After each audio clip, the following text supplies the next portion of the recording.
నేను ఒకటే రాష్ట్రంలో ఉండి అందరికి విజ్ఞప్తి చేస్తున్నా.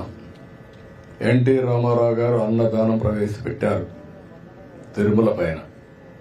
దాన్ని కూడా నాసిరకం భోజనం పెట్టే పరిస్థితికి వచ్చారు ఇటీవల కాలంలో. దానిపై కూడా అనేక కంప్లైంట్లు, కడాన ప్రసాదంపై కూడా కంప్లైంట్లు వచ్చే పరిస్థితికి వచ్చింది. ఇవన్నీ కూడా నాణ్యమైనటువంటి అక్కడ ఏవైతే మన దానికి కావాల్సినటువంటి ముడి సరుకులన్నీ కూడా నాసిరకం వాడడం, అది కాకుండా పవిత్రమైన దేవాలయాల్లో కూడా అపవిత్రమైన ముడి సరుకులు వాడడం, ఇలాంటివన్నీ చేసి కంపు చేశారు.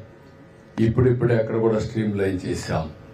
ఒక దూరదృష్టి మీరు ఆలోచిస్తే ఎన్టీ రామారావు గారు ఆ రోజు ప్రారంభించిన అన్నదానం ఈ రోజు కార్పసే మొత్తాన్ని జరిపే పరిస్థితి వస్తుంది. డే బై డే ప్రజలు ఇంకా కాంట్రిబ్యూట్ చేస్తున్నారు.